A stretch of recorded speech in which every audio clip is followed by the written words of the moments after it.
Good to see you guys. It is a Monday. I hope you remember that it's a Monday. Otherwise, here's a heads up. It is Monday. I'm very sorry for having taken like a couple of minutes late today. As you know, everybody has his or her chores and topics.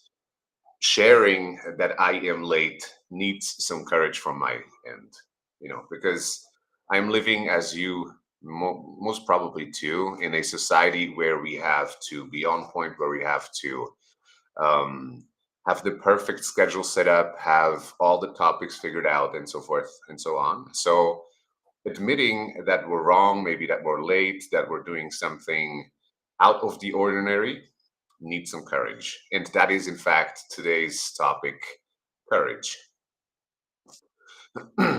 For me, it is a very important topic, as most others too, but especially now that we are facing more and more of how we feel and how we should then be able to communicate that, say, like in a live situation in at work with a partner, maybe in a family situation. I don't know about you, but whenever I am meeting my family every now and again, it needs some courage to stand up for your opinion. So let's talk about it. I have prepared three topics, three questions, as you can see down in the caption here, that we're going to talk about. First of all, what is courage really? The way that I see it in my work, in my life, courage is the moment when we have a natural tendency of reluctance to engage with something, someone, a situation. And then when we feel this reluctance to overcome it, is really when we need courage to say, to tell someone your opinion, that you maybe have a different one than the person that just told her or his opinion to you. So the way that I perceive courage and why it is such a phenomenal tool to build ultimately is that every single time that we feel this reluctance, maybe I should really tell this person now that I don't see it that way. It takes a lot of courage there and then to stand up for yourself. And also, you can see the threshold for many people when it comes to overcoming their courage. What usually happens is that they wait way too long. So until it builds and builds and builds, and they cannot take it no more. And then that's exactly when they have to, like, break in through the door without knocking, so to say, and just simply boom, this is not for me. This is not okay. Whereas, say, if they would have had the courage a couple of moments earlier, yes, before their frustration tolerance has reached its capacity, to simply say, "Nah, it's not for me. I'm sorry," then they wouldn't have a war at their hands, if you will. Yes. So it needs a lot of courage. And that's how I perceive courage to be, to truly realize when is your moment to state what is important to you, to formulate your opinion, to stand up for what is important to you, and then share that in a non-violent way, in a communicative way, where the person opposite of you has time to engage with your thought or with your action, for that matter. Let's take an example. A boy, or like a man, yes, goes to a party, goes to a festive environment, and there's a beautiful woman. Okay, so but because he perceives himself as inadequate, he does not find the courage to, approach her and talk to her. So in this case, it's beautifully visible that the courage that he needs now is to overcome his shame, and approach the person, like the woman, regardless of the outcome, say, like, regardless of what might happen if he, as an inadequate personality, approaches a woman who he finds as attractive, as she then is. So, this is how I perceive courage, and I really encourage everyone to play around it and find moments, um, when you have difficulties, to share your desire, maybe, you know, uh, drop some conversations, maybe also get lost in some relationships when you realize, this person is just not for you. It's a toxic relationship. Simply muster the courage, practice your courage to stand up for what is really important to you, what your heart tells you. Okay. Second topic is what keeps us from courageous actions.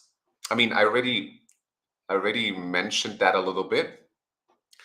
The way that I perceive it, um, what really keeps us is shame. What really keeps us from being courageous is the fear of outcomes, expectations. Um, the more we are in our head, the less we find courage to simply act and simply be. And so, because we are playing out all the results already in our head, we then come to the conclusion, this is not worth the investment. I'll simply drop it. It's better that way.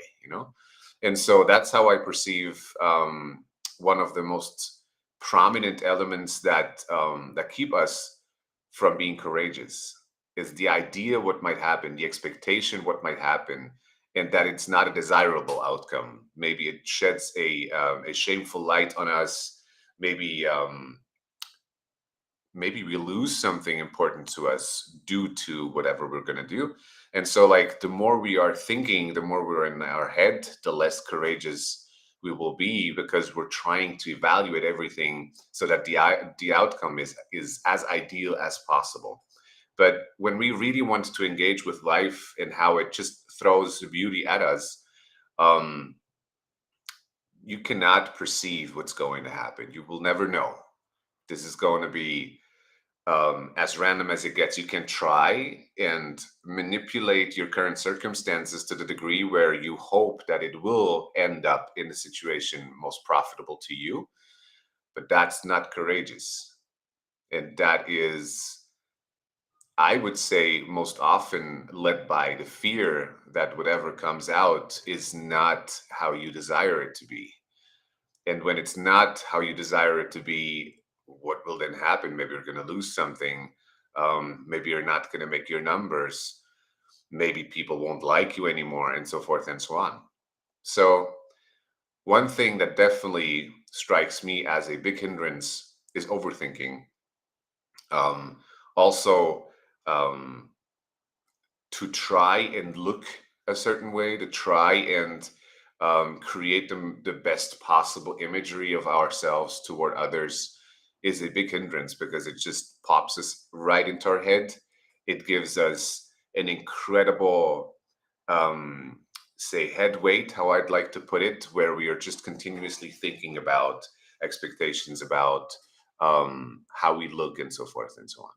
So this is at least some of the elements that I feel are really keeping us from being courageous. And so the next element, and the last one, of course, very vital in this context, is how can we build courage? Let's see, a situation where I have to be courageous, where I realize I am taking myself back a couple of steps. I don't know if that is a good idea. I would love to do that, but so all these situations where we are, as we said before, overthinking, hoping for a certain outcome, that is when we can practice courage. And here's a beautiful little exercise. We're just going to go out onto the street, as we have to inevitably at some point, be that for groceries, be that to go to work, maybe meet some friends. And on the way to wherever we're going to go, we will be looking, when do I refrain from a conflict, a perceived conflict, a confrontational situation, such as somebody's looking me straight into the eye, and either I look back and kind of make eye contact in whatever way, or I try to look away because I don't know, um, you know, what's going to happen. Maybe it's weird. So all these kind of situations where I feel in a confrontation, possible confrontation, such as like I'm running to the public transportation, that can be metro, bus, whatever, and somebody is just not holding out like the button. You're basically seeing like I'm gonna miss it. Are you courageous to yell and scream, or are you just stopping? Yeah, whatever. I'm gonna hope for another bus to come. Do you realize that it was simply out of convenience, saying like I actually have enough time, I don't need to do that, or was it because you have been feeling like uh, that this would be weird when you're screaming that loud? People would whatever they might think about you, so you basically felt ashamed, or shame creeping up on you. So when it comes to these elements, especially when we are observant enough to see when they happen, such as you're with a friend and you realize this friend has a very, very dominant opinion about, say, politics or anything, or sexual intercourse, whatever it is, where you are differing, you have a very different opinion about, like, than him or her. Um, when you realize that, are you courageous enough to say like, yeah, actually I see this differently? Or do you kind of wrap it in a more diplomatic way and then maybe approaching the other person? Or don't you like, do you say nothing? Observing when your actions, interactions, reactions need courage. How do you face it? Are you actually engaging, or do you refrain from it? So, observing is the first and most vital element. And then, secondly, noting how often are you not courageous? Don't you, like, where you do not stand up for yourself? And then, lastly, the third step would be try out what's going to happen if you are standing up for yourself. That can be in any kind of confrontational situation. It can also be a very natural conversation with some friends or partners, family, where you just notice, hmm, this is weird if I'm mentioning like that, or am I dressed appropriately, and so forth. So playing with courage really, I felt, has helped me and my clients tremendously to kind of incorporate, embody, I would like to say, more of a authentic, autonomous kind of personality where I am happy to be who I am.